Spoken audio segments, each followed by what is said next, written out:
वर्ष का शुरुआत हो रहा है, क्या इस वजह से नए वर्ष के उपलक्ष्य पे भी आए हैं और माँ का श्रृंगार करवाया आज हमने। बस माँ की महिमा थी, माँ की कृपा थी कि आज हमने श्रृंगार का सौभाग्य मुझे दिया है। तो क्या श्रृंगार नया वर्ष अच्छा हो इस वजह से? नया वर्ष आगे हर वर्ष अच्छा हो, सबके लिए कल्याणमय हो, पूरे देश के लिए, नहीं सिर्फ मेरे लिए ही। ये वर्ष जो 2025 है कैसा गुजरा माँ के आशीर्वाद से? सब अच्छा गुजरा, माँ का आशीर्वाद है तभी ना आज उन्होंने हमें बुलाया है यहाँ पे दर्शन के लिए। अंकित, ये बताओ कि आप नया वर्ष की शुरुआत हो रही है, पुराने वर्ष का समापन हो रहा है, क्या कोई माना था आपने कि दर्शन करना है माँ का समापन होने का? नहीं, मानता तो कुछ नहीं थी, लेकिन आने वाले वर्ष में जो आ रहा है सबकी सुख समृद्धि के लिए, पूरे समाज के लिए, जो बीता हुआ कल है उसमें जो गलती होगी उसको क्षमा मांगने के लिए हम माता के दर्शन सब परिवार करने आए थे आज। अच्छा लगा? बहुत बहुत बहुत अच्छा। अनुभूति प्राप्ति होती है, माँ के साक्षात दर्शन होते हैं। अब हम अलग है माँ के, जब हम माँ के पास आते हैं तो वो अनुभूति बयान नहीं कर सकते, सिर्फ उसको भाव में महसूस कर सकते हैं। शुरुआत माँ के दर्शन के साथ आप लोग करना चाहते हैं? बिल्कुल, और यहाँ की व्यवस्थाएं बहुत अच्छी, पहले से बहुत सुचारू हो गई है। प्रशासनिक और हमारे पंडा समाज के जितने भी लोग हैं सब उन्होंने मिलकर के बहुत सुविधाजनक व्यवस्था की है ताकि सबको सुचारू रूप से दर्शन दिया जा सके। कैसा लगा? नव वर्ष की शुरुआत होने जा रही है, क्या नए वर्ष की वजह से दर्शन करेंगे? हाँ जी, नए वर्ष दर्शन करने के लिए आए हैं कि हमारा आने वाला जो साल है नया मंगलमय हो, सबके लिए अच्छा जाए और सबकी बढ़ोतरी हो, देश की बढ़ोतरी हो, सबको अच्छा लगे, इसलिए कैसा लगा माँ के धाम में? बहुत अच्छा। पहली बार आई है? नहीं, हम आते रहते हैं। हर साल इसी तरीके से आप? हाँ जी, हम शादी के पहले से अपने पापा जी के साथ आते थे, फिर शादी दिल्ली में हो गई तो वहाँ से भी सब आते हैं, मेरी फैमिली वहाँ से भी सब आती है दर्शन करने के लिए। हाँ जी।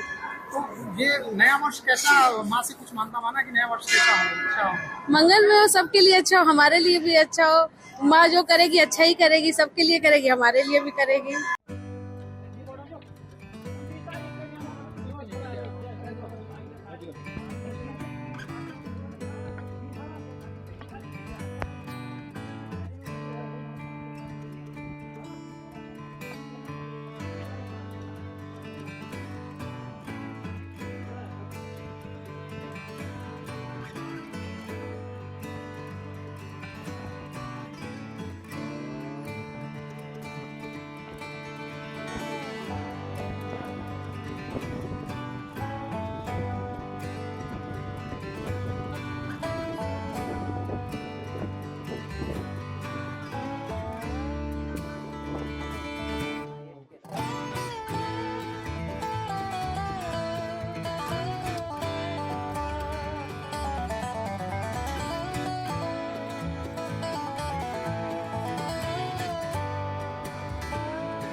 इकतीस दिसंबर को जो एक ट्रेडिशनली सेलिब्रेशन होता है, नए साल का आगमन के लिए भी सेलिब्रेशन किया जाता है। इसमें रुद्रप्रयाग जनपद में मुख्यतः ऊखीमठ और ऊखीमठ क्षेत्र में चोपता एरिया जो है, तुंगनाथ का बेस जो एरिया है, उसमें एक अच्छी चहल पहल रहती है।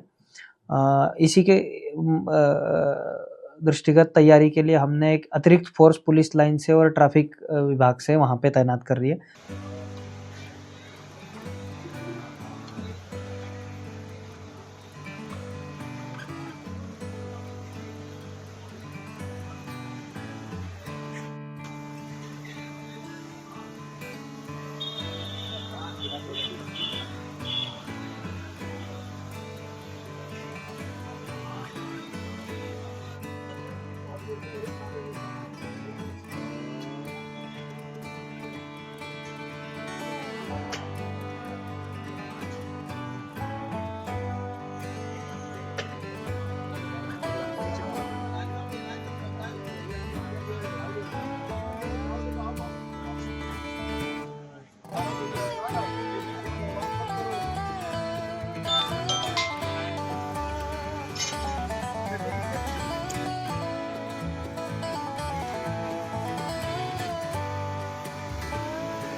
देखो, आप देख रहे हो सब कुछ संस्थाओं को भूमि अलॉटमेंट कर दी गई है और कुछ साधु संतों को मिली भी है, किसी को नहीं मिली भी है। जिसको नहीं मिला है वो दुखी है। इतना दूर से महात्मा आए हुए हैं, कोई हरियाणा, कोई पंजाब, कोई गुजरात, कोई महाराष्ट्र, माघ मेला करने के लिए। और योगी जी के आह्वान से, निमंत्रण से सभी साधुओं ने एकजुट बनाया कि हम संतों का, कि हमारा मुख्यमंत्री योगी जी के नेतृत्व में जैसे कुंभ हुआ था और उसी तरह माघ मेले का आयोजन किया गया। तो उस आयोजन में हम लोग आए हुए हैं। और अब रही बात यहाँ समस्या रुष्टा की, कि भाई पद अधिकारी, जो मेला अधिकारी में ये जो हैं, कोई पद अधिकारी नहीं है। किसी को 4 दिन हो गए, किसी को 5 दिन हो गए, कोई 15 दिन से यहाँ धक्के खा रहा है, टाइम नहीं, ऑफिस में कोई बैठ नहीं रहा है। टाइम पहले सरकाते रहे, अब लगा दिया है, बोले कि भैया प्लॉट जगह भूमि खत्म होगी। तो भाई इतनी बड़ी भूमि प्रयागराज में, इतनी बड़ी भूमि है, इतनी जल्दी भूमि खत्म कैसे हुई? आवाज तो महात्माओं को जो देनी है, जिसको देनी है उसको दे नहीं रहे हैं, और जो दुकानें कट रही हैं उनको दे रहे हैं। तो ये महात्मा लोग कहाँ जाएंगे? किसके लिए? कहाँ जगह मिली है? चक्कर काट रहे हैं, बता तो रहे हैं। अधिकारी मिल ही नहीं रहे। अधिकारी मिले जब तो मिले कुछ है, कभी यहाँ कभी वहाँ चक्कर धक्का जो है खा रहे हैं। देखिए, यहाँ पे इकट्ठा होने का एक ही कारण है, और वो लगभग प्रयागराज के आसपास के जनपद के सभी लोगों को ये मालूम हो चुका है कि यहाँ पे महात्मा मेला कार्यालय के बाहर क्यों आए। हमारे देश के अंदर मात्र केवल माघ मेला, कुंभ मेला, ये मेला ही बचे थे जो बाजारीकरण से दूर थे। लेकिन आज ये मेला भी बाजारीकरण के बीच में हो चुके हैं। पूरा का पूरा मेला का व्यवसायीकरण किया गया है, जिसके परिणाम से मेला किसका था? ये मेला किसका था? संतों का था ना। कुंभ मेला संतों का था ना। यहाँ पे संतों की शोभा होती थी, संतों से मेला की शोभा होती थी। लेकिन आज यहाँ पे क्या हो रहा है? व्यवसायीकरण हो रहा है टोटल। मात्र केवल व्यवसायीकरण की वजह से आज संतों को भूमि आवंटन करने में इतनी देरी हो रही है, जिसके परिणाम स्वरूप आज सारे महात्मा दर बदर घूम रहे हैं, परेशान हो रहे हैं। कोई 15 दिन से परेशान हो रहा है, कोई 10 दिन से परेशान हो रहा है। ये सब कहाँ जाएंगे? आखिर जो महात्मा दूर से आए हैं उनके लिए गवर्नमेंट ने क्या व्यवस्था की है? यहाँ पे मेला अधिकारी ऑफिस में बैठते नहीं है। जब रात में आओ तो नहीं मिलेंगे, दिन में आओ तो नहीं मिलेंगे। अगर मिल भी गए तो सीधे मुंह बात करने वाले नहीं है।